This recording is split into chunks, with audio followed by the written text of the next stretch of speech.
says we're back on board with the circuit here at Pyra. Here's the race leaders. Oh, there are all sorts of problems.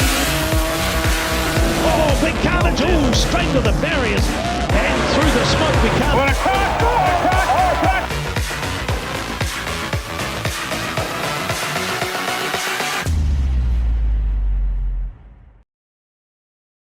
This week on Retro Motorsport, it's motocross time.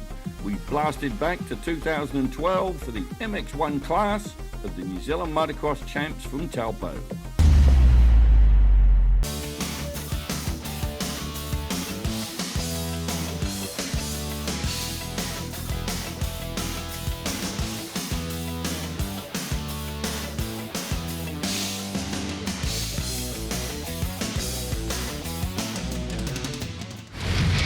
It is the fourth and final round of the New Zealand Motocross Championships, and we're here at Digger McEwen Park in Taupo. Cody, last round of the New Zealand Motocross Champs probably hasn't gone as well as you probably wanted it to. Yeah, definitely not as good as last year and the Supercross this year, but no, this track's good. I'm just looking for the positives, and I've won here before against these guys, so I can't see why I can do it again, but it's going to be hard for sure. They're both riding awesome, and you know, there's a lot of locals here that can go good too. You showed at Harrisville that you had the pace when you had to come right through the field, and you did that quite easily. Yeah, but you know, if you're doing that, you're definitely not going to catch the front two leaders, you know, that you want to be battling with, and definitely you're going to need a good start here and try and run away on the first lap, and yeah, it's definitely crucial here with the start, so be doing a lot of practice starts and practice and see how it goes. Being on the verge of maybe your first MX1 New Zealand title, what's going through the head right now? Oh, same as always, really. I mean, every time you've got a championship on the line, you don't really go about it any different to what you would do any other day. So just to get out there, get a good qualifying lap in. Start's important at Taupo. It's a short start. You want to be inside, so that's the goal for qualifying. And then after that, yeah, good starts and hopefully work on the intensity like I have been in the first 3 rounds and go after the moto wins. And yeah, intentions are always the same every time I line up, go out to win. Hometown boy, done good. Do you feel any more pressure? This is where it sort of all started for you. Not at all, not at all. I love coming back here. If anything, you know, this is a place that is less pressure for me because I know it so well, and I just enjoy getting out there. They've done a tremendous job with the track preparation. It's probably the best I've ever seen it prepared, and I'm ready to get out there and just get into it now.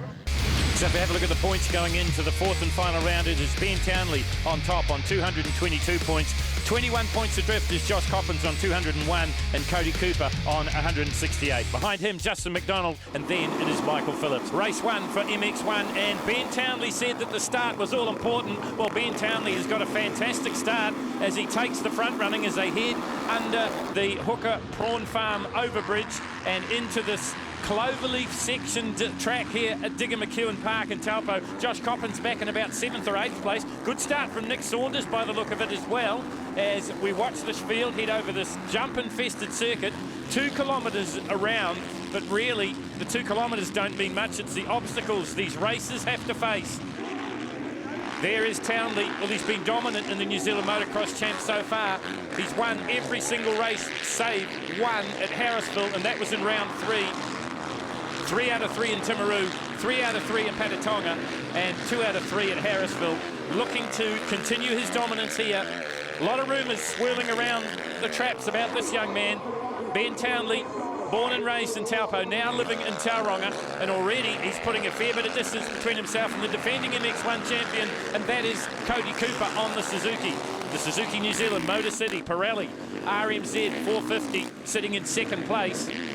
Now, Josh Coppins had a crash at the end of qualifying before race number 1 here at Taupo, so I just wonder if he's in problems. This is number 201. This is Justin McDonald from Canterbury, an MX champion of his own right in the MX1 class a couple of seasons ago, before this man took the title last year. Cody Cooper on the RMZ 450 Suzuki, chasing as hard as he can Ben Townley.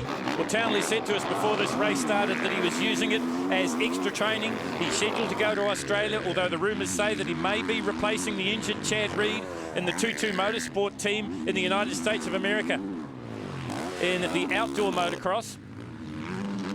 This is Mikey P, Michael Phillips out of Rotorua, another past New Zealand Motocross champion in the MX2 class, another man that's done a lot of international riding, ridden in the British Motocross Champs and the Australian Motocross Champs. Bike number 75 going through there is Joshua Jack from Pukekohe in Auckland. Made the big leap up from the 125 to the 450cc machine. Michael Phillips running up into 4th place now on the Bellray Honda New Zealand CRF 450. Didn't compete in the New Zealand Supercross Champs this year. Is coming back from injury. Wasn't at 100% fitness at round 1 in Timaru, but as the season has gone on, he has got back into full fitness. His brother John racing in the MX2 class. His parents owning the motocross track in Rotorua, a frequent venue for the New Zealand Motocross Champs. And Mikey P to his friends doing a good job here in the sandy soil, the volcanic soil of Digger McEwen Park. Heading back towards the finish line now as he works the back section of the circuit here. Fantastic job that the Taupo Motorcycle Club have done on this circuit. It truly is an international class circuit now. Certainly with the addition of the sawdust and the sand pits that they've put into the track over the last couple of years. And not so much now, but certainly in the 2nd and 3rd races, that will be a true test of fitness, because fitness is so important in motocross. In fact, a survey was done many moons ago now, and it said that motocross was the 2nd most physically demanding sport in the world, second only to professional soccer. Well, I've watched some professional soccer games and I've watched some international motocross, and I'd say there was no contest. I'd say that motocross is the most physically demanding sport in the world. And this guy would probably agree with me. This is Brad Groombridge from Taupo. Grew up with Ben Townley right through the junior ranks. Of course, Townley went off and sought his fortune in Europe at the tender age of 15. Brad Groombridge stayed here in the MX1 class now on the Hooker Honda CRF 450. Putting up a pretty good of account of himself here, well inside the top 10 at the moment, in 7th place. Knows this track like the back of his hand. Another one of the senior riders in New Zealand motocross that came up through a very successful junior career, Brad Groombridge from Taupo. You can see the beating that the rider gets and the machine gets as well. And it really is a bit of a compromise. Since the days of the late 70s of the long travel suspension bikes, the tracks have got rougher and rougher and rougher, and this would be one of the roughest ones in New Zealand. Heading back towards the Daryl August Motorcycles jump now goes 701 Brad Groombridge. There is Josh Coppins just in behind him. So Coppins has had a terrible start here, so he's got a bit of work to do. Has Motuoka native Josh Coppins, another one that was battling injury coming into the Motocross Champs, had a problem with his shoulder, and I mentioned the fact that he fell in qualifying, and he's favouring his left arm just a little bit. And when you're racing at the calibre of these guys, you can't afford to have any problems at all. There he is, Josh Coppins, international career. Like Ben Townley, left these shores of New Zealand when he was just a teenager, and through the help of Murray Thorne and Murray Thorne Suzuki has ridden works bikes from Suzuki, from Honda, from Yamaha, and finished his international career on an Aprilia, now racing in New Zealand and Australia on the Yamaha. This is the MXDK YZ 450 Yamaha, Ben Townley. So he's got past Brad Groombridge and is on his way towards the front of the field. Probably the fittest man in New Zealand motocross. Although that title may now be reserved for Townley because he really has been training the house down. Coppins on his way here at Taupo, currently sitting in 5th position.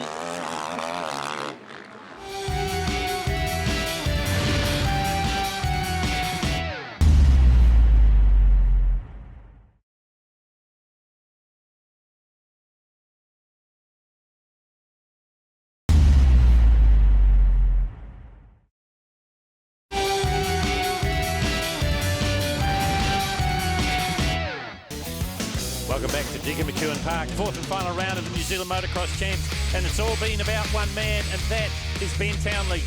He has been dominant. Josh Coppins talked about finding a rhythm. He'll have to find a rhythm here if he's got any answer to his good friend Townley. Away they go again. Watch Townley down on the left-hand side as you look at it, and once again you'll get into the turn in the number 1 spot. And stop me if you've heard it before, but Townley already starting to get away from them. Good start this time from Josh Coppins. Not such a good start from bike number 1, and that was Cody Cooper. So he's got a bit of work to do here as well. Shannon Hewitson mired back in the mid-pack too as they go up onto the first of the many, many jumps here around this 2-kilometre circuit. There's problems there for one of the MX1 riders. Can't see who it is at this stage. Certainly know who's in the front, though. It's BT 101, a change of Thor racing gear. But back out onto the Bellray Honda New Zealand CRF 450, and it is the same as race number 1, although I think Justin McDonald might be chasing him in second place for the moment. Cody Cooper's come through the field too, I can tell you. And it looks like Josh Coppins might have worked his way into third place after not a very good start. But it is BT 101, Ben Townley. Born and raised in Taupo. Taupo's favourite son, you'd have to say. He's inspired lots and lots of races in the King Country and Waikato area, now living in Tauranga with his wife and kids. Just 27 years of age, so absolutely time on his side if he wants to resurrect his motocross career, and that's certainly what this is all about. There is Cody Cooper, and just up in front of him it is Michael Phillips. So they renew their little battle as they work their way through the sand section. Nick Saunders in that little group as well, the Taupo resident. Easy to pick with his bright pink iLab helmet on the Kawasaki KX450 as we watch Cody Cooper hunching over the bike, trying to chase down Mikey P, Michael Phillips. You see they reach up, when the bikes get up in the air, they reach up for a tear-off on their goggles just to make the vision a little bit better. Cooper getting a bit closer now to Michael Phillips.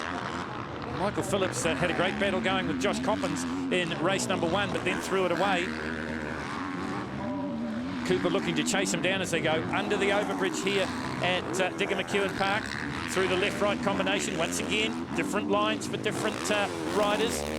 Cooper tries to go down the inside of Phillips, outbreaks him going over the top of the drop away and gets the spot. So Cody Cooper moves up. Phillips goes back one. This is Kaponga's Nick Kearney on the Honda CRF 450. He's currently back in around about 15th or 16th place. A fair bit of work to do, just being passed by Hamish Dobbin. Now, Hamish Dobbin hasn't had a very good start at all. Great to see Hamish back. He's had fond memories here of Digger McEwen Park because he came third in the World Junior Championships a few seasons ago now. Another one that's been battling an injury. Great to see him back to full fitness. Well, this guy's been at full fitness, but it just hasn't had an answer to Ben Townley. And nothing has changed. Everyone's been playing second fiddle to Townley. Here's Coppins. Once again, didn't get the start that he was looking for, so now he just has to muscle his way around the circuit. Just look at the way that the bike works under the body here as they work their way through the sand section, this notorious part of this 2-kilometre circuit. And even an international professional motocrosser with all the skills in the world like Josh Coppins is just reduced to survival mode as he works his way off the berm and heads up towards the Darrell August Motorcycles jump on the back end, if you like, of the circuit. The circuit's shaped kind of like a clover leaf, branches out in about 3 or 4 different directions. This is Justin McDonald out of Canterbury, MX1 champion 2 seasons ago on the Bellray Oils Honda New Zealand CR 450. That's the dealer team Honda. A little bit different to the bike that Ben Townley's riding. Certainly not your average garden variety CRF 450 Honda. A lot of these bikes getting lots of work on them to make them just a little bit better, running aftermarket shock absorbers, forks slightly different as well, kits in the forks to just soften up some of the bumps. Justin McDonald, another one that's raced extensively in Australia, will go back to Australia at the beginning of the Australian season and race in the MX2 class. Here he is in the MX1 class, a champion 2 seasons ago with Honda. And Justin McDonald currently sitting, I think, in about 4th place for the moment.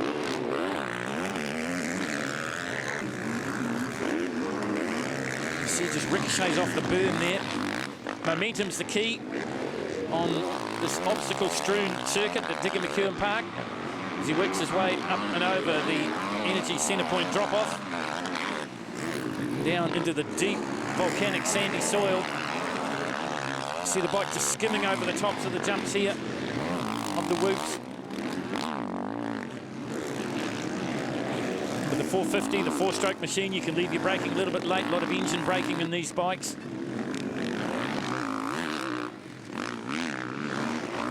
Bike number 15 This is Brendan Freckleton from Martin on the Kawasaki.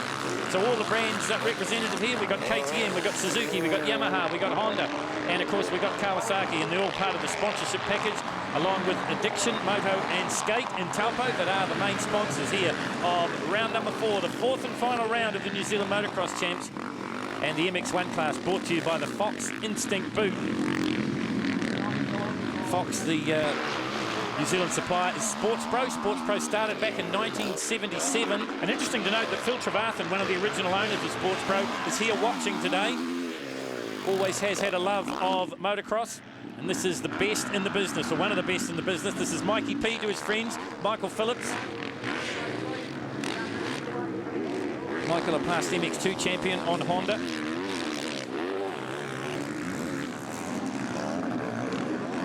Moved up to the MX1 class, as I said, competed in the British Motocross Championships, competed in Australia. Looking for another contracted ride up in Australia for the coming season. Well, New Zealand has got a rich tradition in motocross, and it goes right back to the days of Tim Gibbs, back in the 50s and 60s, right through to the likes of Ivan Miller, Craig Coleman, Chris Maindonald, Greg Brink, all these guys plying their trade overseas. Of course, the Mercurial King brothers, Daryl, we'll see here in MX2 competition, Shane, his younger brother, MX1 world champion.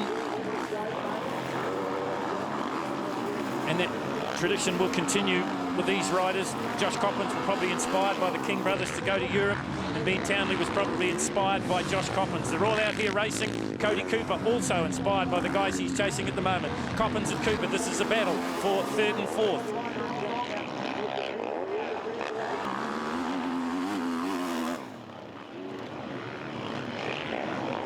Down past the lap scorers, they come to reel off another lap here. Each moto 20 minutes plus 1 lap.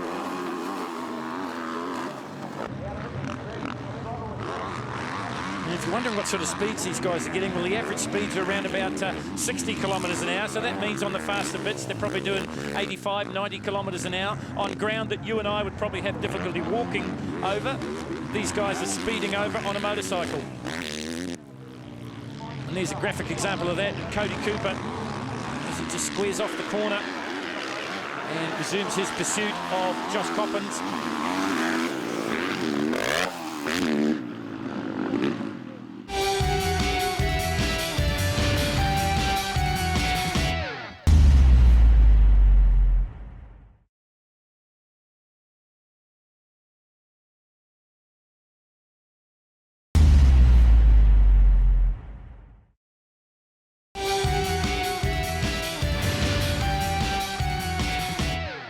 Well, you rejoin the action here in race number 2 for the MX1 class in the 4th and final round of the New Zealand Motocross Championships. You're watching the high-flying style of Josh Coppins from Motueka, just already up into the lap traffic now.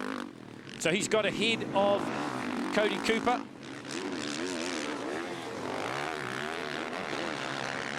So that means Coppins is in pursuit of his good mate, Ben Townley. There is Cody Cooper as they go down off the Energy Centre Point drop-off. One of the features of this 2-kilometre circuit here at Taupo, and up this rutted straightaway, getting plenty of air as they head towards the back section of the circuit. The track really has been evolving over the years, and it's got to the stage now where it's a true international motocross track. Mitchell Rees on bike number 10, that's the CRF 450 Honda, Tony Rees motorcycle sponsored. Great story for Mitchell, coming back from injury. This is the first round of the New Zealand Motocross Champs he has entered this season. Great to see him back on the bike and up inside the top 10, so doing a good job. Currently in 8th place is Mitchell Rees, son of a famous father in Tony. Tony earning his stripes in road racing, a past New Zealand champion. This is Josh Coppins. Well, he's been a past New Zealand champion, past British champion, but never a world champion. As Justin McDonald just gets a better line through the sand trap, and it pays dividends as he goes past Coppins. So there's been a change now as Justin McDonald on the move. So he's moved through into 3rd place now. Ahead of him to be Cody Cooper and Ben Townley. This is Townley, and just look at the way he attacks the sand section. And not only is that a graphic example of the skill of the man, but look at the way his arms don't collapse, and as the bike comes down again, that's a true indication of just how fit Ben Townley is. In fact, I was talking to a couple of people, local Taupo residents, and they say he has been training the house down. He's been out on the roads running, he's been cycling, he's been doing weights, and he's been doing lots and lots of riding. 2:27 going past there, Nick Kumri for Kaponga on the Energy Honda. CRF 450. Oh, well, Ben Townley's good enough to win a motocross in just about any part of the world. A lot of the guys in the MX1 class are the local club champions that have come together to race the best in New Zealand. And Townley has certainly shown that he's been virtually unbeatable right since the first gate dropped in Timaru. That was round number 1. Then we went to Patetonga just outside of Morrinsville. Round number 3 was Harrisville in Auckland. And here we are, the 4th and final round in Taupo, Digger McEwen Park. And Kumri just being put a lap down here by Townley. And once again, Townley has laid this field to waste. He's already out to a lead of over 16 seconds now. And while the lap times in a road race mean a lot, in motocross they don't mean too much, because every single lap the circuit is changing. The ruts are getting bigger, the bumps are getting taller. If anything, the jumps are getting a little bit shorter because the edge comes off them, the top comes off the edge of the jump. Big whip for the crowd on the Energy Centre Point drop-off for Ben Townley as he looks to continue his winning way. And he said to me, he said, even though I'm going to get out to a pretty good lead if everything goes well, he said, I'm not going to back off. This is all about the future. This is all about reclaiming what he thinks is his rightful place at the top of the tree in international motocross. We are really seeing a display here from Townley. A few years ago, the Digger McEwen Park played host to 10 times world champion Stefan Everts. They played host to 3-time champion Joel Smets. Josh Coppins was here, Ben Townley wasn't, he got injured. But I said to Josh Coppins, I said, are we going to see Grand Prix speed today? And he said, probably not, it's the end of the season. I asked him that very same question before we started racing today, and he said, I think the way Ben's racing, you will see true Grand Prix racing speed here today. There is a graphic example of the varying lines here at Digger McEwen Park on the inside, and then cutting to the outside was Michael Phillips just to get around a lap rider. And that's what you'll see Ben Townley do here as well. Just changes direction in mid-air. A lot of body English used to keep the bike going straight, using all of the suspension on the CRF 450 Honda. He's got a great team behind him. Honda New Zealand and Carlton Dry, his Australian sponsors, have sent a mechanic over just to make this bike keep running at tip-top shape, 110%, because that's what Ben's giving it. And that's why he's out to the best part of 20 seconds once again. Big whip for the crowd here over the centre point drop-off once again. Well, with the lead he's got, he could afford to just drop off the pace a little bit, but that's not the idea. It's all about testing yourself for Ben Townley. His whole family involved with the Taupo Motorcycle Club and have been since Ben was a junior, way back when in the 85cc days. His dad Grant, in fact, working as a track maintenance man here today. His mum Vicky involved behind the scenes as well, so it really is a family affair, as motocross is right around New Zealand. In club days and also in national championship rounds. You couldn't do it without the many, many volunteers. And they all get the reward as the white flag comes out. So 1 to go for BT 101. He's going to make it 2 for 2 here at Taupo. He does so and does it easily. So Townley gets the win. Cody Cooper is a long way back in second place. And then it's Canterbury's Justin McDonald from Rotorua's Michael Phillips. Motueka's Josh Coppins is 5th. And in 6th place, it's Taupo's Brad Groombridge. Last one, it was all about persistence for you. And once again, not a great start. Yeah, it was actually real bad going down the start straight. But I managed to sneak around the inside and come out all right. So passed a few people at the first few corners just to make it easier, and yeah, went in inside of Mikey P, but we accidentally hit a little bit there, but so sorry for that. I thought I had the line done, but yeah, the line come together. So and yeah, we did a lot of changes between the first motor, and it felt awesome. I was real happy. Bike was turning awesome and handling a lot better, so didn't get as tired, so I was real happy. Good result in that third one. It must be hard out there. It's so rough now. Oh yeah, no, most definitely. You know, she's hard work, but really enjoying the track. It's just trying to find that little thing that gives you that little bit of advantage. But whew, she's hard. One to go. How will you handle the next one? Oh, she'll be right. Ben, your first senior motocross title with one race to go here at the New Zealand Motocross Champs.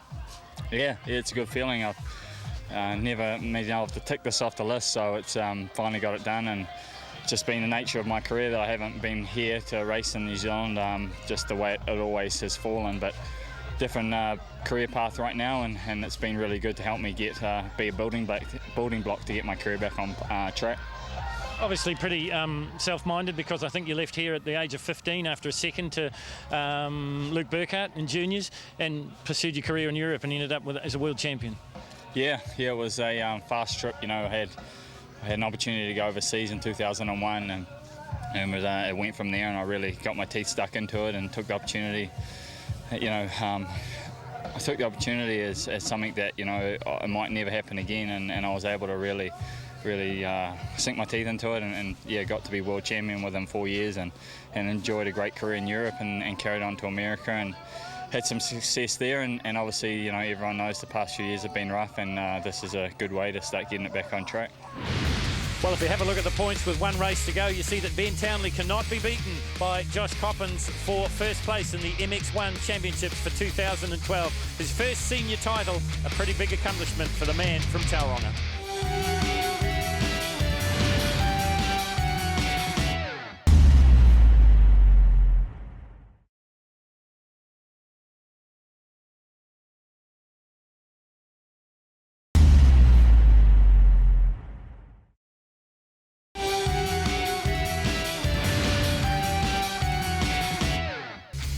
Welcome back to Ziggy McEwen Park in Taupo for round 4 of the New Zealand Motocross Championships, brought to you by Addiction. There is one race to go in the New Zealand title chase for 2012. They are ready on the gate. Watch for a good start once again from BT 101. Good start from Nick Saunders, easily spotted with the pink helmet, the iLab pink helmet on the Kawasaki. It's going to get shut out a little bit as he works to the outside, but will maybe hold on to third as they go under the Prawn Farm Bridge. But it will be number 101, Ben Townley, out in the front again. He's already wrapped up the title. He doesn't need to do anything too silly here. But I tell you what, I don't think that's in the genetic makeup of one Ben Townley. He wants to go out here, not only put on a show for heaps and heaps of local supporters, but in his own mind, he knows that this can lead to bigger things. He's going to push it 100% all the way, and already he's stretched out the lead from the defending champion. He will hand the title over to this man. We're talking about Cody Cooper on the Suzuki in second place. So Honda, Suzuki, and just got a glimpse of the blue Fox shirt of Josh Coppins. I think that'd be him in third place, maybe Nick Saunders. Gunner to his mates on the Kawasaki in fourth. You know, we talk about the fitness involved in professional motocross, and essentially this is what this is. And I mentioned that it was probably none fitter than Josh Coppins. Well, in his day, Nick Saunders takes a bit of beating at the gym as well. All these guys at the peak of their careers at the moment. Cody Cooper about to head back to Australia to renew his acquaintances with the Australians in the Suzuki factory team over there. Maybe his last chance to wear the #1 plate here in New Zealand, the red plate, because he will surely transfer that to Ben Townley at the end of the day. Townley in front of him for the moment, but can't be beaten in the title chase. 25 points for a win, and no one close enough to challenge the man from Tauranga. This is a battle further down through the field, and these guys would have battled out as juniors. 701 Brad Groombridge from Taupo, and Walkwith's Hamish Dobbin. Right in behind him, number 909 on the Honda. There he is there in the black gear with the GoPro camera on his helmet. Number 6 there, Jesse Donnelly on the Suzuki from Parapara Umu on the Bike Talk Suzuki. In fact, he's running under 6 JD because number 6, of course, is Josh Coppins. This is Justin McDonald out of Canterbury. Bike number 201. Justin McDonald currently sitting in 5th place. Once again, it's been a good start for him, and it's been a good round here at Taupo for Canterbury's Justin McDonald.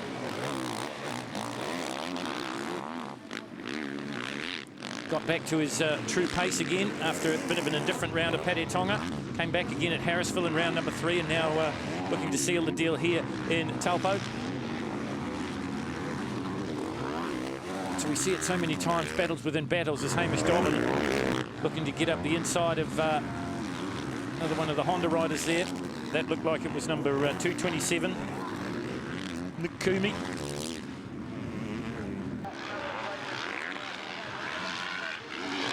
Number 7 looking to pass him as well. Shannon Hewitson from Nelson, no doubt inspired by the deeds of Josh Coppins on the tracks of Europe. Got him involved in motocross. Coppins, of course, coming from just down the road in Motueka. Shannon Hewitson, another one that's come through the junior ranks. All just about coming together there with Groombridge and number 767.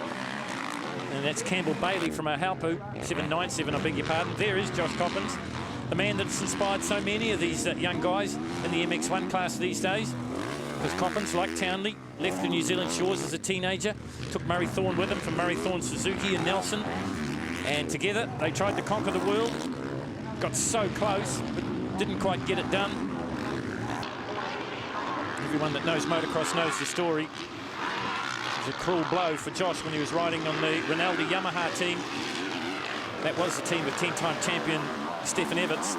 And Josh had a huge lead in the championship. The bike malfunctioned at one of the motos at about mid-season, and unfortunately Josh had a major injury to his shoulder blade, and he could stand by and only watch as his title was cruelly taken away from it. It certainly looked like it was going to be his year, but it didn't turn out that way. And unfortunately for Josh in New Zealand, this won't be his year either. A couple of the Honda twins getting together, Michael Phillips and Justin McDonald. This is Michael Phillips as he works his way through the sawdust section. Just look at the size of the whoops now. You could probably hide a motorbike in between them. They've got so cut up after, well, virtually a whole day's racing. 4 classes here at the final round of the New Zealand Motocross Champs. The 125s, the under-21s together, the MX2, the MX1, and of course the MX3 class. And they've all been on this circuit, and they've all been tearing big chunks out of it. As you see, when the bikes come down from the massive amounts of air they get off the jumps and just rip the soil to pieces with those big knobby tyres. As we watch this Honda battle, McDonald just ahead of his teammate, and that is Michael Phillips out of Rotorua. McDonald from Canterbury. This battle going on just inside the top 10. Out in front, in case you've forgotten, it is BT101, Ben Townley. He is the new MX1 New Zealand Motocross Champion, his first senior motocross title. And once again, he is running away with this race. He's the best part of 20 seconds ahead of Cody Cooper, with Josh Coppins moving through into 3rd place. Just about a moment there for Michael Phillips. In a situation like that, the answer is to just grab a bit more throttle, and that's exactly what he did, and he saved it. Gets a little bit closer to Justin McDonald. These two have battled long and hard on Hondas in MX2 and MX1 class.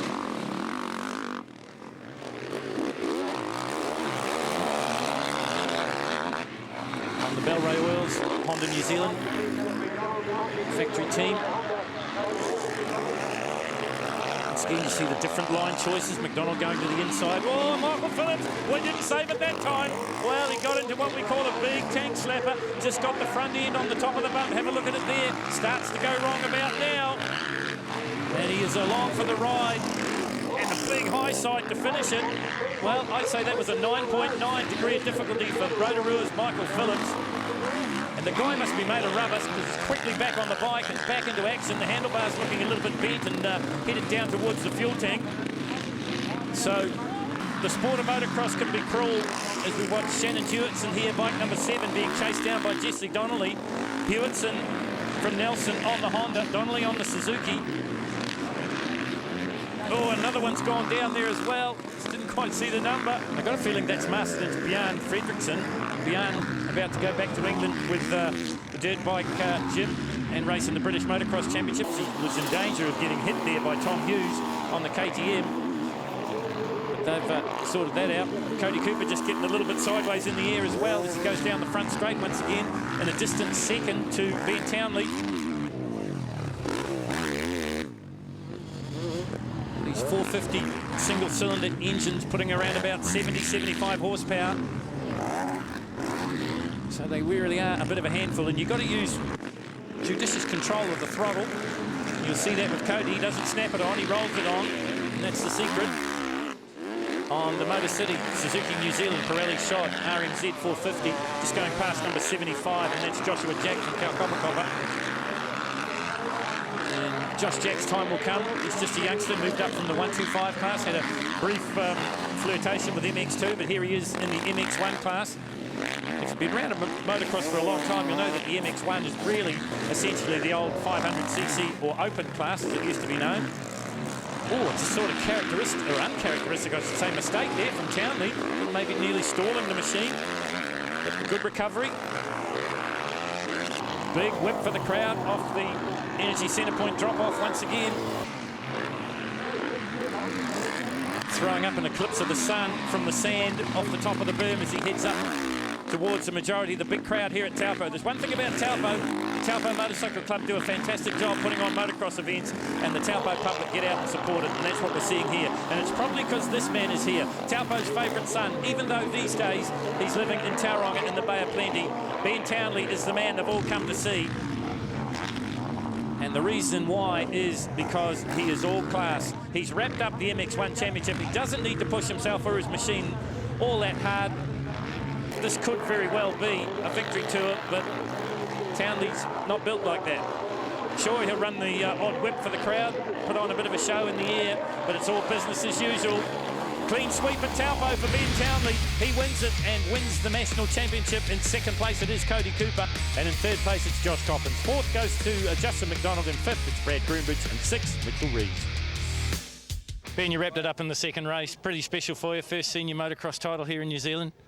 Yeah, it's a great day. It's been a long time coming, like I said earlier, and definitely didn't want to get ahead of myself. Obviously racing two of the best guys, New Zealand has to offer, and for that matter in the world. So definitely, had my work cut out this whole series, and but it's been obviously good preparation for our international racing for all three of us. And just finally a word on the track. How rough did it get in that third race? Yeah, it was gnarly, but also obviously good practice for overseas. So really good for all three of us to push hard, and we all were. So a celebratory drink for Ben Townley, and that's the reason why. There are the final points. 297 for Townley, 257 for his good friend Josh Coppins, and 234 for the defending champion, that is Cody Cooper on the Suzuki. Ben Townley, the champion for 2012.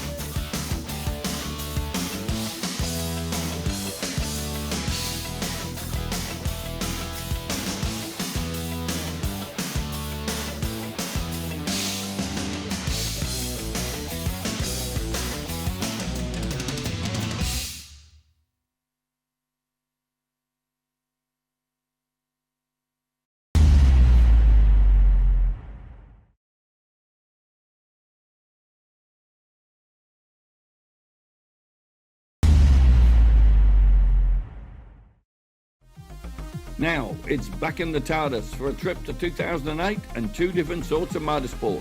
First up, the New Zealand Offshore Powerboats from Taupo.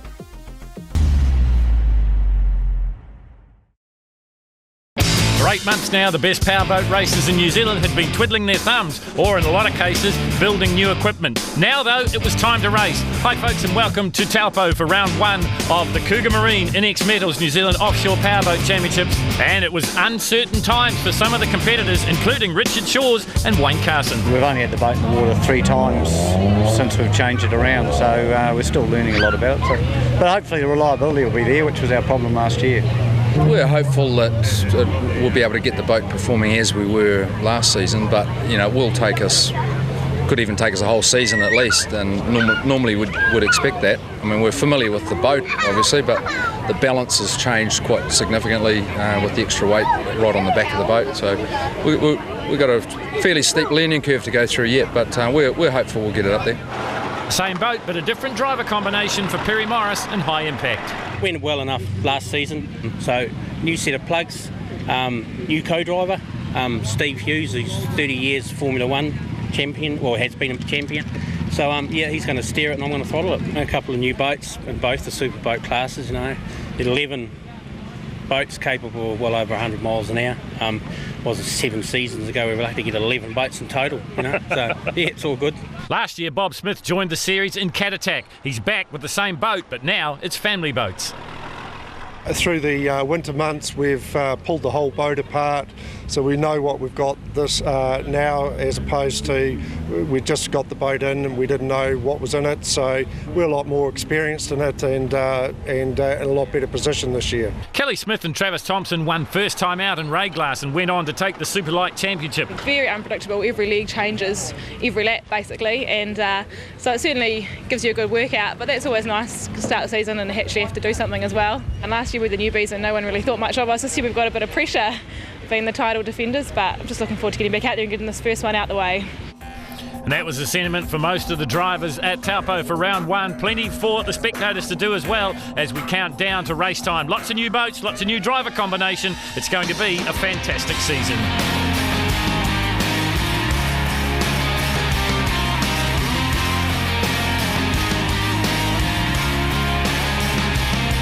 Hi folks, and welcome to our on-the-water coverage of the Cougar Marine NX Metals New Zealand Offshore Powerboat season for 2008.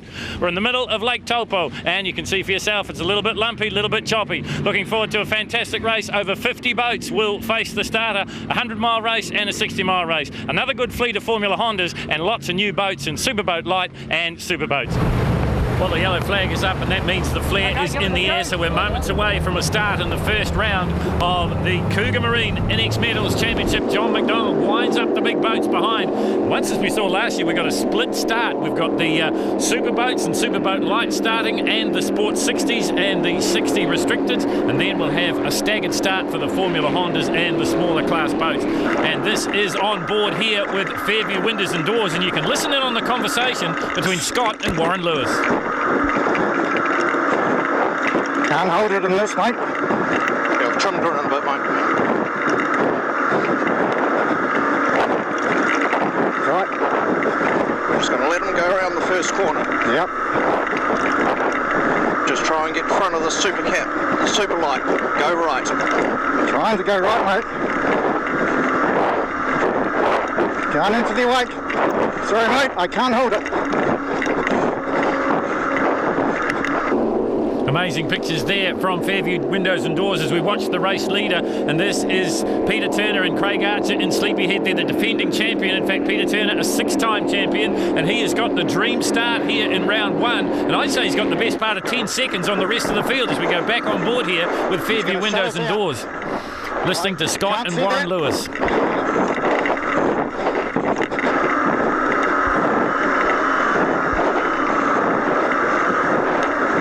And there goes Pro Floors. Can't see. Can't see. And there goes Cure Kids.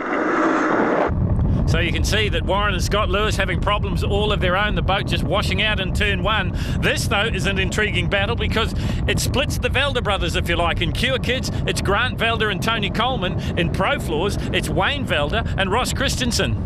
So a unique perspective for both of the Velder brothers watching their old boats. Cure Kids, a brand new boat, and Tony Coleman, of course, brand new to superboat racing out of the Formula Hondas. This is Grant Smith in Addictive along with Dave Aldridge, twin 2.5 Mercuries on the back of the skater, and this is the man in second place, and it really is a new experience for Wayne Carson and Richard Shaw's because in the off-season they've refitted placemakers with two 525 cubic inch big block V8 engines, similar to what Fairview Windows and Doors run, similar to what Pro Floors run, similar to what Cure Kids run. Looks perfect on the water, and this is the start for the Formula Hondas.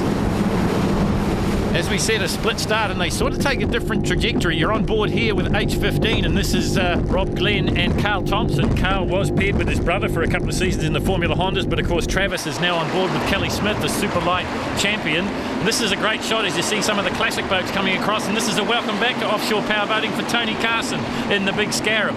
and doing a good job in a field of 5 classic boats. So we've got them from all shapes and sizes, all different makes, all different models, all different power plants here at the offshores. Here is Fairview Windows and Doors, Warren and Scott Lewis, and they have been having their problems in the early going, just can't seem to make the big boat turn. One of the more professional outfits in the sport. They really do put a lot of testing time on Lake Rotoiti. And you can see our helicopter just struggling to keep up with them. Good conditions for the big boats, but maybe a little bit lumpy for the Formula Hondas. They kind of can't break the gap, if you like, between the big waves, but these guys just sail over them. Currently sitting in 3rd place overall, and that is the Lewis brothers. Up ahead of them it will be Placemakers, and the race leader is still Sleepyhead. Here is Ray Glass. Now this is the leader in the Superboat Lights. This is Kelly Smith and Travis Thompson. What a dream start for them this time last year. They won the first 3 rounds of their championship and went on to take the title in their rookie year. And Kelly Smith said to me that 1 year older, 1 year wiser. And there is Kelly's father. This is Grant Smith and Dave Aldridge. Now they'd be second in Superboat Lights at the moment, and they had reliability issues, you'd have to say, last year, and maybe the championship outcome could have been different, but I know that Grant was very happy to see his daughter take the #1 spot in the Superboat Lights. So let's explain the classes to you. This is a Superboat Light, and so is this. This is Roger Puttock in Putt-Putts, and he has come to a grinding halt. Now Roger was having trouble right before the start. They've got a bit of a water leak on that boat. Now this is a superboat. Essentially we'll be covering 3 of the main classes here today. We've got superboats, we've got Superboat Lights, and we've got the Formula Hondas. You've also got mixed in there as well the Sport 60s, the 60 Restricted, the Classics, and we mentioned the Formula Hondas before. But this man isn't making a race of it. There is the battle for 2nd and 3rd, and this really is a race. Placemakers and Fairview Windows and Doors, and it looks to me like Warren and Scott Lewis are just starting to run down Placemakers. Richard Shaw's and Wayne Carson's 5-time champions in that boat. Here is Wayne Velder, but for the first time in many, many moons, he hasn't got his brother sitting alongside him. He's got an experienced hand, though, in the form of Ross Christensen. The boat is Pro Floors, and that is the ex-Sleepyhead boat from 2 seasons ago now, with some misfortune at the last round at Auckland. And this is the other Velder. This is Grant Velder, and he's paired up with Tony Coleman, and this is a brand new Douglas Skater, a 34-foot boat, once again powered by the big block Chevys, the twin big block Chevys in the back of it, and this is their shakedown run, if you like. Well, we said there was a lot of new boats and new combinations, and this is one of them. This is Greg Brink and Eldon Archer in Konica Minolta, but it isn't a Formula Honda boat. It's an F19X hull with a 225 Evinrude. And they would be leading the Sports 60 class at the moment. Now remember I said there's no Sports 100 class. They've sort of been dissolved into 2 classes, and this is one of them. This is the Super 60s, and this is Mark Diggleman and Craig Parson from Tauranga, and the boat is Finance Point. It's one of the Ockie Manafelt designed boats, and you see how the driver and navigator line astern. It takes a little bit of getting used to, but these guys have negotiated as well. Here is yet another brand new boat, and this is in the Superboat Light class, and this is Clary Gleeson in Doosan Construction Equipment. Now Doosan is one of a range of huge manufacturers of construction equipment out of Korea, a brand new boat from America. This isn't a brand new boat, 2nd season. They're currently leading the Superboat Light class, and this is Kelly Smith and Travis Thompson in Ray Glass. Behind them it is their father, and behind them it is Doosan Construction Equipment. That's what's happening in Superboat Lights. Kelly Smith and Travis Thompson doing the job, and as I said before, the first round here last season they won as well. Can they do it again here in Taupo?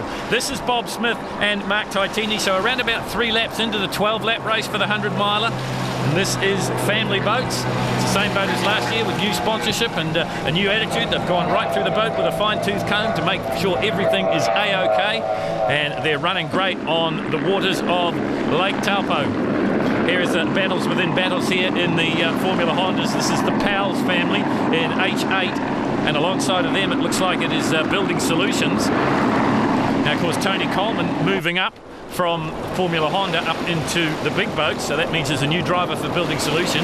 New boat in Cougar Marine. In fact, it's not a new boat because it's the boat of Chris and Debbie Bartlett, the championship winning boat from last year, but now at the hands of Mikey Smith. He's leading the Formula Hondas. This guy is leading the overall race and the super boats. This is Peter Turner and Craig Archer.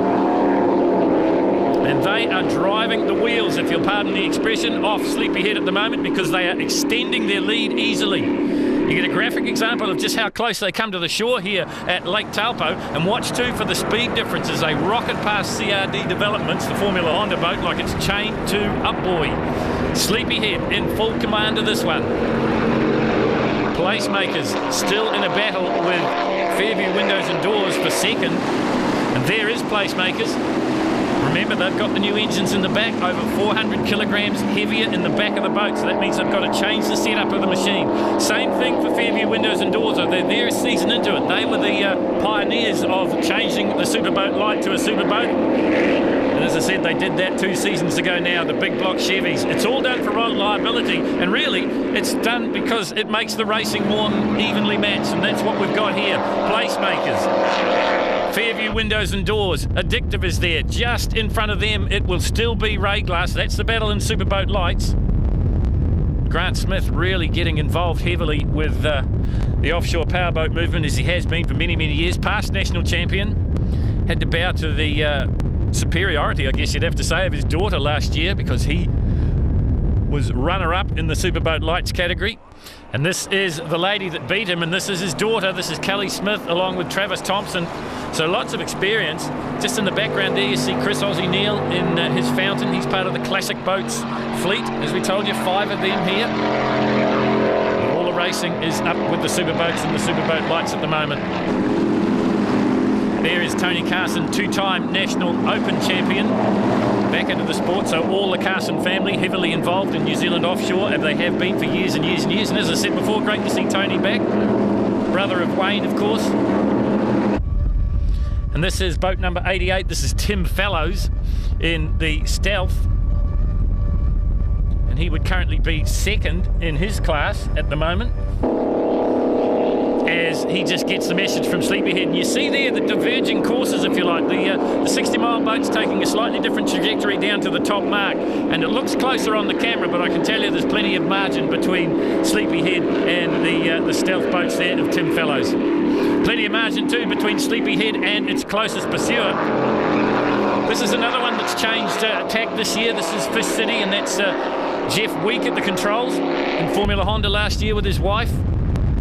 And as I said before, if these guys have got any advantage at all, it's the fact that they haven't done too much with the boat in the off-season.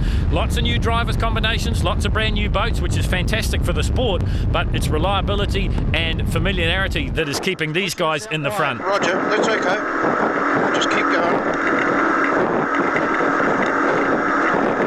You're watching the battle for second and third. Placemakers on the outside of the shot.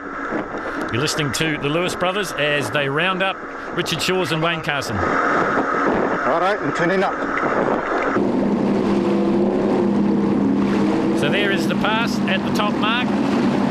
Around the outside of Placemakers go Scott and Warren Lewis, so they move into second place now. Placemakers back into third. And it's the first of the Superboat Lights, and that would still be Ray Glass at this stage of the race. So hard to follow in those big rooster tails that you saw before from my onboard shot. The vision is really impaired when you get up close to these big superboats, like the likes of Pro Floors, Wayne Velder and Ross Christensen. Another new combination. Of course, last year Tony Coleman was in the running to buy this boat, but then they had some problems on the Waitemata Harbour, and he's decided to go the new route, so he's bought a brand new Douglas Skater from the United States of America, and that has split the Velder brothers. And this is Mike Cameron in Marine Works. Mike's been a stalwart of the classic classes, and I think he'd be leading that class now, because I think we've lost Chris Neal from an engine problem. That's what we're getting on race radio anyway. And this is a battle at the halfway point in Formula Hondas, and Cougar Marine is Mikey Smith, and I think the man just arguing about the point on the inside there just might be Michael Knight. Now, Michael Knight raced with his father last year, but he's now split because he's in the Building Solutions boat, which is the ex-Tony Coleman boat, along with Shannon Thickpenny. Meantime, no problems identifying this boat. This is Ray Glass, this is Kelly Smith and Travis Thompson heading back up the course here at Taupo. The 100-mile race, 12 laps, and for everyone else the 60-mile race, so half the distance virtually. You get a glimpse of all the spectator fleet out here. Lots of people watching from the water and lining the shores of Lake Taupo. Perfect view of the action unfolding and what action we've got here, because Placemakers haven't given up this fight. They're right in the wash of Fairview Windows and Doors. But these guys won't be able to see it because they are out by the proverbial country mile at the moment. Craig Archer and Peter Turner. Pete Turner now a 6-time champion, defending champion. Built this boat to be the first of the New Zealanders to get 5 national championships. He was in a race with Richard Shaw's and Wayne Carson. He built a new sleepyhead boat, and he didn't do it the first time round, but he did it the second time, and he did it last year as well. Here is Family Boats. This is Mark Titini and Bob Smith. Another one that met with misfortune at the final round in Auckland last year on the Waitemata Harbour. Flipped the boat in the rough conditions. No problems for them here though. Doing a great job in Family Boats. Now I can tell you that Ray Glass has slipped back into second place now because Grant Smith and Dave Aldridge have gone past as they came round the top mark. So there's a change in Superboat lights, and now Kelly Smith is chasing her dad. For the first 6 or 7 laps it was the other way round, and there is Addictive and there is Ray Glass, so there is nothing in it. Everyone said to us a couple of years ago when we got involved with the offshore powerboats that they wanted to see close racing on the telly, and I said, well, you guys can only manufacture that, and that's exactly what they're doing here at Taupo. Close in the Superboat lights, not quite as close in the Superboats because Sleepyhead has disappeared from the rest of the field, but a great scrap for second and third. This is first and second in Superboat lights. There is Grant Smith and Dave Aldridge out of Wellington. There is his daughter, Kelly Smith, along with Travis Thompson. And both those names synonymous with the history of offshore powerboating because the Thompsons are, of course, the sons of Barry Thompson. And Barry Thompson was a world and national champion back in the 70s. Peter Turner's got 6 national championships. Doosan currently about to be lapped by them. It's a good race for that new combination. Another Douglas Skater hull out of the United States of America. Gary Gleason and Sam Fillmore doing the job, but it's Peter Turner and Craig Archer doing the job at the front of the field. And look how much boat is in the water, so they are trimmed up and going for it. Well over 100 miles an hour. This is the boat, the new boat for Jeff Week, Fish City. And this is the man that will win the classic class. This is Mike Cameron out of Auckland. The boat is Marine Works. He's depowered the engine this year just for a little bit more reliability, he told us, and that has paid off because he will win the classic 60-mile race. Here is Mikey Smith and Matt Hopkins in Cougar Marine.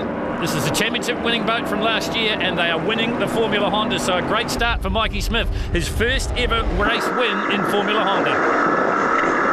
Back on board here with Fairview Windows and Doors, now sitting in second place, but it's a distant second. You can't even see Sleepyhead up on the horizon.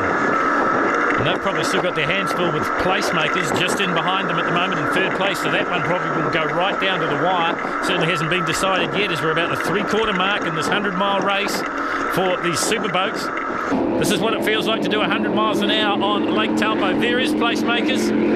Just about to put Perry Morris and Steve Hughes a lap down. Now, Steve Hughes out of Formula 1 racing. Now, he'll be used to going fast, but he'll also be used to turning quickly. Those boats turn on a dime. And here is the first good look at the new boat. This is another Douglas Skater out of the United States of America. This is Tony Coleman and Grant Velder. There is Grant's other boat, if you like. That's Pro Floors. Been driving that for the last 2 seasons with his brother Wayne. Well, it's still Wayne at the controls there, but now he's with Ross Christensen. Another one of the twin big block Chevys. You think those boats look similar? Well, they do, because Pro Floors is the old Sleepyhead. Well, this is the new Sleepyhead. They won the championship last year, and they've got the perfect start here at Taupo for the NX Metals Cougar Marine New Zealand Offshore Powerboats, because unless they have a mechanical issue, they are completely obliterating this field. Ray Glass back in second place now. Kelly Smith and Travis Thompson. Twin Mercuries on the back of this Douglas Skater. 28 feet of Douglas Skater, as is the boat in front of him, and that is Addictive. The sister boat, if you like. And there is Addictive, as if on cue. Once again, you get that look at the diverging courses between the 60-mile boats and the 100-mile boats. This is Bob Smith and Mark Titini. New sponsor for them this year. Bob sort of dipped his toe in the water last year when he brought Cat Attack out from the United States of America, a world record holder in its class at that time. It's the same boat, it's just got some new sponsors on it in the form of Family Boats, big supporters of New Zealand Offshore. And here are the new boys, Sam Fillmore and Kerry Gleason in Doosan Construction Equipment. to see new boats in all the classes here, super boats and super boat lights, and as we mentioned before, new combinations in Formula Honda, Super 60, Sport 60, and even the Classics. So the new broom sweeps clean. Well, one broom that has swept clean is Peter Turner and Craig Archer, and once again our helicopter struggling to keep up. So they are doing well over 100 miles an hour here as they head out to the top mark once again. Third place at the moment, number 3 on the side of the boat. That's Placemakers, Richard Shaw's and Wayne Carson. This is the boat they're chasing. Fairview Windows and Doors. Scott and Warren Lewis. In fact, you'll probably see Placemakers come into the shot as they head around the mark, down through the spectator fleet. And listen to that beautiful V8 burble. Thousands upon thousands of people on the shoreline watching this action, and they come pretty close to the shore, so you get a good look at it. You also get a good look at Doosan Construction Equipment, Carrie Gleeson and Sam Fillmore, brand new. Talked to Carrie before the season started. He admitted to being a little bit nervous. Saw him before they put the boat in the water today, and he was more than a little bit nervous. But he'll be happy. He's got through it. They're currently sitting in 4th place in Superboat Light. There is a man we haven't seen too much of today. This is Perry Morris and Steve Hughes. So a new co-pilot for Perry this season in High Impact. It's a Robson Cat. It's the ex-Ted Titini boat. Ted, of course, the father of Mark, who is co-piloting, if you like, or Bob Smith. On the throttles is Grant Smith. Doing the driving is Dave Aldridge, and they're winning Superboat Lights in Addictive. So we get to the part of the race where things are a little bit static at the moment. No one's making any gains. No one's really making any losses. Second place in the Hondas, and this is Building Solutions, and this is Michael Knight. As I said before, he split from his father, Mark Helms, at the beginning of the season and going it on his own, and this is a history-making occasion because this is Cougar Marine and that is Mikey Smith, and he's going to win the Formula Hondas, his first win in the class, and Sleepyhead will take first blood in the superboats. So a great result here at Taupo. Peter Turner and Craig Archer came here last year. The boat was ill-prepared. They didn't know what would happen. They came away with a win under fortuitous circumstances. This year they have totally dominated the class, and they will win and win easily. We felt good in there. The boat was hooked up, boat was running well, and Pete was just totally in control, and it was a great day. We were just lucky and just leapt away, and I guess it's like anything in any race. If you get that first into the first turn or first mark like we had, it is a big advantage to get that. Well, we were a bit surprised by the amount that we actually did pull away in the end, to be honest. Yeah, because we kept a very close eye on a couple of boats which we knew were potentially quicker than we are, but didn't really eventuate, I guess. We've got 3 weeks before the next race. I'd imagine, being Gulf Harbour, that Gulf Harbour will be a little rougher. Well, we're not ready for that again, Gulf Harbour, are we? No. last year Gulf Harbour was not very nice to us. We're really blessed also with a good Crown crew that do their job and get the boat ready. I mean, the reliability on the boat's fantastic because of the guys that we've got behind the scenes. Good second place for Scott and Warren Lewis in Fairview Windows and Doors. We caught up with Warren after the race.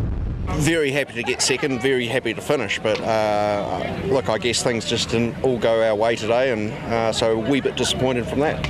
Unfortunately, we got a horror start. When we started, the flag dropped and we weren't even on the plane, so most of the other boats in our class were good 200 metres in front of us before we even got going. And then when we got down to the first mark, we got caught on the inside and got washed out. We had a bit of a dice there for 2 or 3 laps with Placemakers. It was pretty obvious that we probably had a couple of mile an hour on them, but just being extremely good drivers, they just kept shutting us out at every opportunity, which is fantastic. I think people just don't realise how well you can drive defensively in this sport, but the Placemakers guys just did an absolutely awesome job shutting us out at every corner, and it took us 2 or 3 laps to actually come up with a game plan on how we were going to get past them, and then as soon as we got past them, then we were able to run our own race and slowly pull away from them. Third place in a good debut of the new configuration for Placemakers, Richard Shaw's and Wayne Carson. We said beforehand actually we'd be happy with a top 3. So yeah, we're pretty happy with that. I think probably we're a bit off in setup still, and we're actually a bit off in the middle of part of the race. We certainly, speed-wise, I think we were down a bit, and that was mainly through us not driving it correctly, to be honest. But we learned a lot during the race, actually, and I'm pleased with the way it went. Youth and experience in the form of Cure Kids. This is Tony Coleman and Grant Velder, a good 4th place. We stayed upright, so that was a start, so that was great, really. Didn't get wet, and no, Tony did a great job at driving today, and the boat's got a lot of potential. It's a pretty quick boat for something straight out of the box, and we just haven't really had the time to spend on it at this time. We've got a good crew behind us, we've got a good boat, and we've got 7 races ahead to go. Anything can happen. Hopefully we're there. So great start for the NX Metals Cougar Marine New Zealand Offshore Powerboat Series for 2008. No breakdowns, no mishaps, no nothing. Join us for round 2 on the Whangapara Peninsula very, very soon.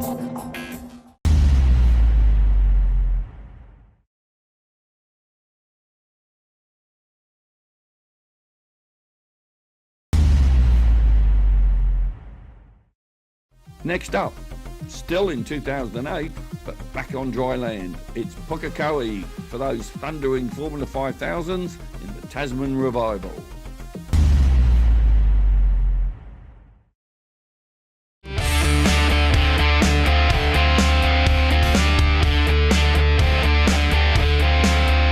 Welcome to Pukekohe Park Raceway for round 3 of the MSC Formula 5000 Tasman Cup Revival Series. Kicked it off at Manfield, then we went to Ruapuna, and now a huge field is here at Pukekohe. 25 odd cars will face the starter for what should be some fantastic racing. Plenty of historic cars abound here at Pukekohe Park Raceway, and one of them is the Lola T430, car number 3, the XL and Hamilton car of David Abbott. No, it's going well. When we say it's sort of rebuilt, there's a lot of the original parts in it, but the main part of the tub, as we call it, made out of aluminium, we had to do that. But many of these cars are on their 4th tub. You know, they're a bit like grandfather's axes. They're all great, they're the best, but they're sort of 5 new heads and 10 new handles, and they're still grandfather's axes cars. You know, it's the way it goes. And of course, it's just a delight to have Ken Smith here as well. He's going very, very well, and he won the New Zealand Grand Prix in a Formula 5000 here 32 years ago, almost to the month. So it would be great to see him up there. But many other cars as well. Stan Redman, I'm probably missing a few others that are very quick, but it could be anybody. The cars are the stars, but one of the sensations was one of the drivers, Chris Hyde, unbeaten after 2 rounds in the McRae GM1. So far so good. We've actually been lucky enough to, there's been 2 rounds, which has been 6 races, or 6 races in total, and we won 6 out of 6, but yesterday was a race at Pukekohe. Unfortunate circumstance was we broke a stub axle right on the first lap, which we're having a go at Roger, but Roger did the beautiful job of winning his race, so he's got the monkey off his back, so he's going to be pretty confident in this race, so I'm going to try and get my track record back online. The class is just incredible. I mean, it's something that these are renowned to be one of the best cars in the world to drive, so we're pretty lucky to be privileged to be driving the cars. There's 2 things about it. There's the team, which is a lot of fun to work on the cars, and the other thing is the owners are custodians of the cars, so they're very lucky, and I'm lucky enough to be driving them, so it's all a great package, and it's a great team, and it's a very relaxed environment. They call it gentleman racing. It's not necessarily gentleman racing, it's definitely competitive, but you know, that's all the nature of the beast, I suppose. One race yesterday, and the fastest in qualifying was Roger Williams in the Interscope Lola. Car that came from America. It was driven by Brian Redman as a backup car, and then it was sold to a team, and a guy called BJ Swanson drove it, but he had an untimely accident in it and became deceased, and then it was sold to the Interscope program, and Danny Ongaius drove it, and Shane Windelburn bought the car in parts a couple of years ago and proceeded to put it back together for me, and we've tuned it and got it here. The points really never worry me too much. It's all about just racing and doing what you got to do. I've come down here for the Formula 5000 series to get away from the winter in England, really. I've raced here once before. It's probably the bumpiest circuit I've ever raced on. I haven't got many fillings left. By the end of the weekend, I wonder whether I'll need some more. But I'm enjoying it. It's a very fast circuit, but it's flowing, and you really got to let the car go. And it's an enormously long back straight. Some of the guys here have got I'd say perhaps a bit more power than this old girl, but we can make up for it through the corners and under braking. This car here ran in the Formula A in the States, which is what Formula 5000 was called in the States, and this was driven by Al Unser and sometimes by Mario Andretti, and it came to me from America last year, and I normally drive a 332 Lola, but it was crashed rather heavily by the original driver at a guest race in England, and we haven't quite finished it yet, so I've had to finish my championship this year, or this last season in England, with this. Every time I come down here, I find that the cars down here, you guys get more power out of your engines than we do, and we run under very similar rules, but you know, these engines have been developed in Australasia a lot more than we developed them in England. In fact, my engines are coming from down here now, but not this one. This one's an American motor, and I just lose a bit down the back straights, but you know, it's no big deal. Judy, you know, she's very supportive of the series. She will tell you herself she's never going to win, but it's nice to see that she is prepared to make the effort to come 12,000 miles and race her car. And what a car it is, a Dan Gurney Eagle. It's wet and horrible at home, and it's sunny, and they're lovely guys, and they've been up to race with us. We come down and race with them. We bought it from a guy who brought it in from the States. It's got a sister car in the States, but it was driven by James Hunt and Leila Lombardi and John Morton, and we've had it for 3 years, and we love it. So the safety car out, because with the 5000s it is always a rolling start, and on pole position it is Roger Williams, making his debut here at Pukekohe Park Raceway over the Historic Racing Club's weekend. That is the 2008 Tasman Revival Grand Prix weekend. This is the first race on Sunday. We had a race yesterday and Roger Williams took the win. It's the first time in the Tasman Revival Series that Chris Hyde hasn't won the race. He has been dominant over rounds 1 and 2 at Manfield and at Ruapuna. At Manfield for the MG Classic meeting, and at Ruapuna for the Lady Wigram Trophy. Huge crowd in at Pukekohe Park Raceway to watch this, and plenty of support racings as well. In fact, over 320 entries for the weekend.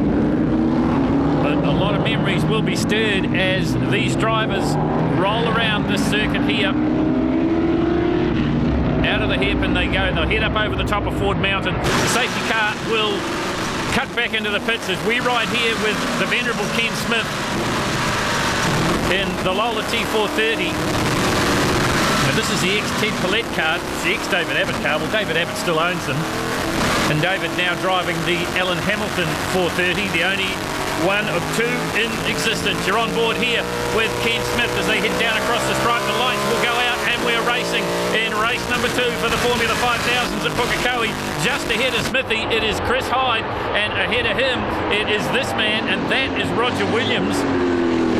Well, Roger Williams was very fast in his McRae GM1 here a couple of seasons ago. In fact, he holds the track record at 54.5 seconds for the 5000s. But it's a McRae that's chasing him, and chasing him hard, in the form of Chris Hyde, son of legendary racer in New Zealand, Avon Hyde. Stan Redmond's got a good start too. So too, number 2, that's the ex-Roger Williams car, that's Alistair Russell. And behind him it was number 3, and that is David Abbott. Just having a look out there for car number 1. That's the Talon of Aaron Burson, and right in behind him it's car number 19, Noel Atley from Invercargill. Someone's lost the nose cone. We'll pick up that for you as they come just a little bit closer.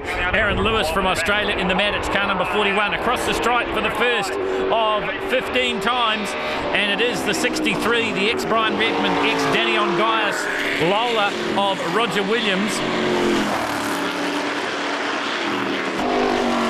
Car number 8 out there, one of the oldest in the field, is Kerry Anderson in the Lola T140. Watch 2 for 88. That is Sefton Gibb from Napier, but I've put the commentator's curse on him because he's got the harm out the window and he's pulling off onto the infield, so that's a bad run for Sefton.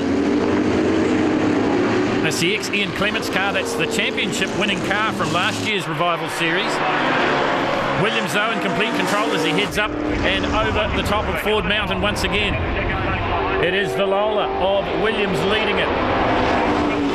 Chris Hyde in second place in the McRae GM1. Then it is car number 4, that's Kenny Smith. Won the New Zealand Grand Prix here 32 years ago, virtually to the month, in a Formula 5000. Won it 3 times, of course, but he hasn't got a match at the moment for Williams or Hyde.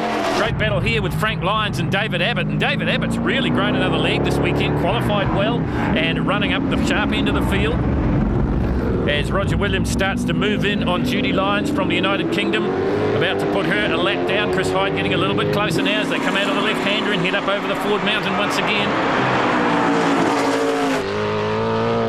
Williams in the front, the rest of this field coming funneling down there. Car number 20, that's Tony Roberts in the McLaren. 33 is Shane Windleborn. There is car number 19, and this is Noel Atley in the Beg, built by the amazing George Beg in the South Island of New Zealand. The talon there of Aaron Burson, his father in the field as well, Peter, in another McRae GM1. The 9 just about to be put a lap down, that's Tim Rush. Tim's straight out of sports cars, so this is a brand new experience for him. The Beg FM4, Tim from Fielding, his father Terry, of course, from Rush Hire fame. There is number 23, and that's Tony Richards in the Lola T332. But at the moment, Williams continues to lead it. Well, he's done a lot of laps around here at Pukekohe, both in a Formula 5000 car, in the McRae GM1, the number 2 that Alistair Russell is driving, and more latterly in sports sedans, both in the Mercedes and also in his latest creation, and that is the Oldsmobile Aurora. But I think he's happiest in the cockpit of a Formula 5000. 25 is Stan Redman. 63, though, continues to lead it. Roger Williams. And as we said, getting down into the 54-second range in the lap time, so it's quick. Great conditions, hot sunny conditions, everyone reaching for the sunscreen on the spectator stands. But the drivers, well, they're just reaching for the gearbox, just grabbing gears. Oh, someone's got all sorts of bother there. Didn't quite get the number on that car. So wonderful to have these amazing cars.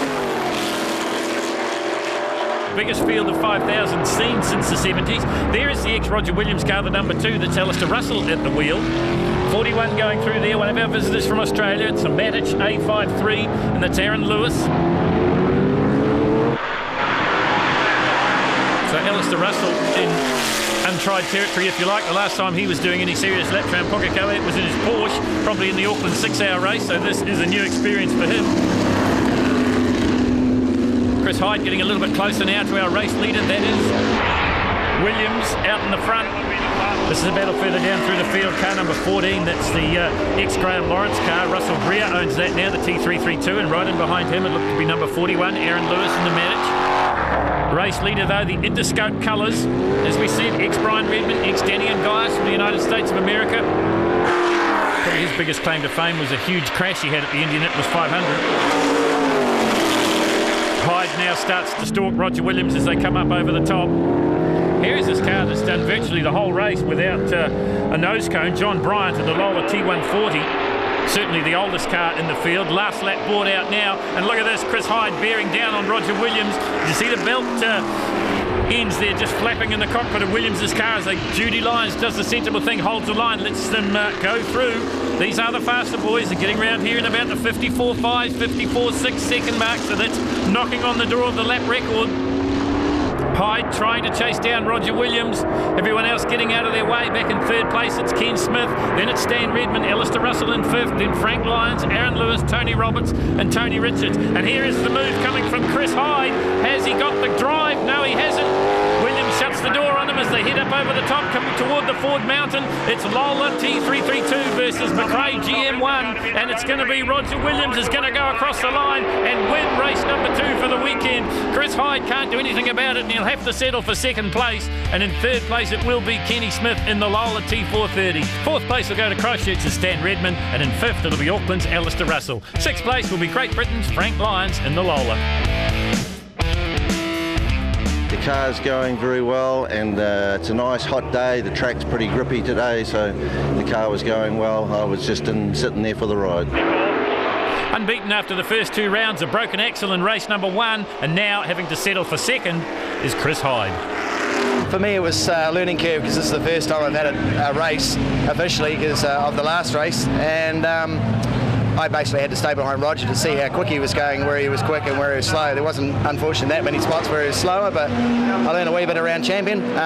We're good under brakes with him, so hopefully he'll get tired in the next race because he's a bit older and greyer than me, so we'll get him in the next one. Bit of luck. Well, fighting talk there from Chris Hyde, but I'm sure it's all in good humour as the field heads around towards the Ford Mountain for the final race for the weekend for the Tasman Revival Series. This is the Grand Prix over 15 laps. And we are racing, and once again it's that man that's gone out into the front, and that is Roger Williams. Chris Hyde slots into second place, then it's Ken Smith. So pretty much what we saw in the previous race. Stan Redmond up into fourth by the look of it. Shane Windleborn would be up in fifth place, and then I think it would be car number 14 getting a great start there, and that was Russell Greer down into the hairpin for the first time. It is car number 63, the Interscope Lola T332 of Roger Williams leading. The McRae GM1 of Chris Hyde sits in second place, and then it is Ken Smith and the David Abbott Lola T430. And already the gap's starting to open up just a little bit here as they go across the bumps, across the start-finish line at Pukekohe Park Raceway. There is Stan Redmond, car number 25. It's another Lola T332, and talking to Frank Lyons, he told me that the Lola T332s were the cars to have. He hasn't brought one with him this time. He's got a Lola T400. Still doing a pretty good job out there, but it's the Kiwis holding sway at the moment. Remember, we've got international drivers from Australia and Great Britain, but it is the New Zealanders at the front, and none better at Pukekohe Park this weekend than Roger Williams. There is number 14, and that is Russell Greer. That is an ex-Graham Lawrence Lola T332, still in the colours as Lawrence ran them. This is a battle of the oldest cars out there. 44 is John Bryant from Australia, and number 9 is Tim Rush. Bryant in the Lola, Rush in the Beg, the New Zealand built and designed car. This is Shane Windleborn. It's got all he can handle there with Frank Lyons. Oh, there's a bit of contact there. David Abbott, and I think it was Tony Roberts got together as they came into Jenny and Holmes. That is a fast place to have a problem. There is the number 20, the McLaren of Tony Roberts. In it as well was David Abbott in the Lola T430. Yellow flags flying. There is the stricken car of Roberts. The McLaren has taken delivery of this car this season, and I can tell you that the safety car is coming out, so that means they're going to have to slow down at the front of the field. So Roger Williams leads them across the stripe once again. Chris Hyde is second in the McRae, then it is Ken Smith, but they'll bunch up now under safety car as we try and extricate both Tony Roberts and David Abbott from the Jenny and Home sweeper, one of the fastest, probably the second fastest part of Pukekohe Park Raceway in any type of car, and certainly in a Formula 5000, well over 140, 150 miles an hour into that corner. So the BMW safety car brings the field around. The order at the moment is Williams, Hyde, Smith, Redmond, Windleborn, Lyons, Richards, Aaron Lewis from Australia, David Abbott. Well, I don't think he is back in there. We'll just have a look. Yes, I think he might be. Noel Atley, Paul Christie, John Bryant, Kerry Anderson, Kerry McIntosh, Peter Burson, that's the father of Aaron. Russell Greer, number 14. Here is another replay of that first turn incident. You see there that David Abbott just drifts a little bit wide, picks up the right front of Tony Roberts and spins them both out. As I said before, that is a high-speed incident. The 3 of David Abbott and the 20 of Tony Roberts. We're back racing. Green flag conditions here. Safety car back in the pits, and we're back into it. Roger Williams leads them. Chris Hyde in second place. Kenny Smith is third in the number 4. In the VDS colours, it's the Lola T430 owned by David Abbott, but it's Manukau's Ken Smith. 50 years of continuous motorsport, and when he gets out of these things, he's got a grin on his face a mile wide. And down the inside in the braking area for the hairpin comes Chris Hyde, and has he made the pass stick? Yes, he has, so we've got a leader change. Williams coming straight back at him, tries to dive down the inside as they head through the left-hander. Now coming up over Ford Mountain. This will settle a few arguments. A lot of people were telling us that the Lola had the legs over the McRae. It doesn't look like it at the moment. Ken Smith there poised to attack as well. So 3 of them going at it like there's no tomorrow. Back into the 54s they go. Lap times coming down here at Pukekohe Park Raceway. Faster than a V8 supercar, faster than a Trans Am car. Very, very fast indeed. These 70 Technologies cars will be hitting speeds of over 180 miles an hour on the back straight. As we go back through the field, there is Russell Greer, there is number 44, and that's John Bryant. Right in behind him, Tim Rush. So this is a battle for 9th and 10th at the moment. Car number 1, Aaron Burson, as the leaders come up over the top in danger of lapping Judy Lyons here. That is Chris Hyde in the front now. Roger Williams chasing him hard. They've just got a little bit of a gap on Ken Smith. They go through the Ginny and home sweeper now. Well, the question is, can Roger Williams get up and challenge Hyde? He qualified fastest. He won the first race. What's he going to do here? Well, this is back in 6th place, and this is David Abbott in the second Lola T430. This is the XL and Hamilton cars. You're back on board here with Ken Smith ahead of them, the leaders, and look at this. Roger Williams under some intense pressure here. Can't get around though. Tried to go on the outside, tried to square the hairpin off. Couldn't get around Chris Hyde, so Hyde leads it as they come up over the Ford Mountain. You're on board. You're sitting on the shoulder with Ken Smith, legend of New Zealand Motorsport. On board the David Abbott T430 Lola, up and over the top of Ford Mountain. They come a little bit of a puff of smoke from the Williams car by the look of it. Down into the Ginny and home sweeper, 175 miles an hour, and it is Hyde holding on from Williams. Well, Williams is a racer. He'll be looking for any edge he's got. Smith just getting the gap a little bit here as they go through Castrol and out onto the back straight once again. Hyde in the GM1, Williams in the Lola, Smith in another Lola. Williams at T332. Well, problems here for car number 25, and that is Stan Redman. The second of his 2 Formula 5000s. That's a Lola T332 as well, as we stay with the race leaders heading up over the top of Ford Mountain and across the stripe they come once again. Peter Berson's in danger of playing a part in this one and not really wanting to, as they bear down on him now. Berson in the GM1. There is Shane Windelborn right in behind Windelborn. It's car number 14, and that's Russell Greer. We go back to the front running now.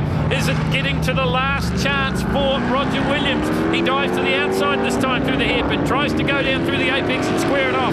Doesn't work for him. Hyde gets a little bit of an advantage. Smith closes the gap as well. Heading down towards the big crowd here at the Formula 5000 Revival Grand Prix, and it's Chris Hyde from Christchurch in the front. Looking for racing room as they get into the lap traffic now. That was 39. McIntosh just moves aside. So too will Tim Rush. There is number 4, Ken Smith. Get back on board with him here. In and out of the Ginny and home sweeper into the S's now. Listen to that throaty 302 Chevy small block sitting just behind Kenny Smith. Up through the gears he goes, down the long back straight here at Pukekohe. 170, 175, 180 miles an hour. And they start braking about the 150 metre mark. Down through the gearbox goes Smith. Ahead of him it is Roger Williams, and the race leader continues to be Christchurch's Chris Hyde in the GM1 McRae. Oh, look at this, Williams getting a little bit closer as they go through the left-hander, heading up over the Ford Mountain now. This is a battle further down through the field, and looks like car number 41 getting racy, and that is Aaron Lewis from Australia.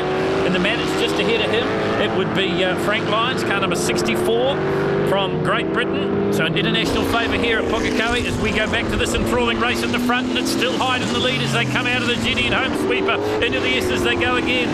Chris Hyde has done very little racing in the last few years. He's a contemporary of Craig Beard. He's been around the scene for a long, long time. Of course, he's the son of Avon Hyde, New Zealand motor racing identity, but he really has stamped his authority on the Formula 5000 series here, because other than a problem in race 1 yesterday when he broke an axle, he is unbeaten. Roger Williams beat him in race number 2 fair and square, but now the tables are turned.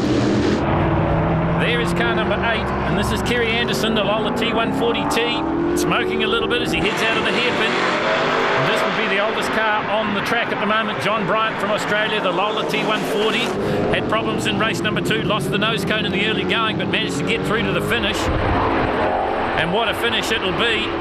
Well, number 47 there, Paul Christie, the Lola T190 out of Manukau. Right in behind him is the race leader, and that is Chris Hyde in the 5. So where is Roger Williams? There's a bit of a gap there now as we go back to this battle with Shane Windelborn and Frank Lyons. New Zealand versus the United Kingdom. Windelborn in the Lola T400, Lyons also in a T400. There is number 41. This is Aaron Lewis in a Manage out of Australia. And Windelborn continues to hold out Frank Lyons. This battle for 4th and 5th continues. 33, Shane Winterbourne from Auckland. On the inside of him, it is 25, and that is Stan Redmond. So they've lost the attention of Frank Lyons, who was battling out there. There he is, a couple of spots back now. Now this is Roger Williams, and I think he might have a problem. I think he's slowed down in the Interscope Lola T332, the ex-Brian Redmond car, because look at the gap now between first and second. Here is Chris Hyde, race leader, and there is Roger Williams. Now they were nose to tail just a lap or two ago, and you can see from the body language inside the cockpit maybe a problem for Roger Williams. Well, this one looks like it'll go right down to the wire. 44, John Bryant will get out of the way as Shane Winterbourne and Stan Redmond battle over a little bit of real estate, and Redmond getting very sideways in the Magnum Wheels Lola T332 as they head down out of the kink and into the braking area for the hairpin once again. It is Winterbourne on the outside. This time he's let Redmond go by. Now, whether there was a problem there for Shane Winterbourne, because he's done many, many laps around here at Pukekohe in that very car. There is Judy Lyons in the Eagle as number 5. Chris Hyde goes and puts her a lap down in and out of Jenny and Holmes into the S's they come now. Second place man still circulating pretty quick, and that's Roger Williams. 23 there is Tony Richards, and yet another Lola T332, but it is the number 5 car. Well, we suspected he had a problem, and Roger Williams pulls it off onto the grass, so his race is done. And that has taken the pressure off this man just a little bit. Number 5, Chris Hyde from Christchurch, last lap. He will look set to win the Tasman Revival Grand Prix. Remember, it's nearly double the distance of the heat races. Kenny Smith will slot up into second place now. There he is in the number 4. You're back on board here in the Team VDS painted Lola T430, owned by David Abbott. And this is David's original car, because he is now driving the ex-Alan Hamilton T430, the one that was snapped in half in an accident that John Crawford and his team has lovingly restored. Let's listen to that small block Chev. Heading into the braking area now. You're on board with Ken Smith. Back into second place now, chasing this man, Chris Hyde. About to put a lap on number 51, Peter Burson, in yet another GM1. They come across the line, McRae's 1 and 2, but it is Burson that's a lap down. Out the hand comes from the cockpit, and Chris Hyde knows he's done it. He's won the Tasman Revival Grand Prix. At second place it will be Ken Smith, and in third place it'll be Stan Redmond. Fourth place will go to Shane Winterbourne, and in fifth it'll be Frank Lyons. Sixth place was car number 23, and that was Tony Richards. It's a big thanks to Paul Stewart and Hannah and Gordon from Legwork for the shows. Next week, it's karting and World Series jet sprinting. We'll see you then. You'd have to say, as we're back on board with the circuit here at Myra. Here's the race leaders. There are all sorts of problems. Oh, big carnage. Oh, straight to the barriers and through the smoke we come. What a crack!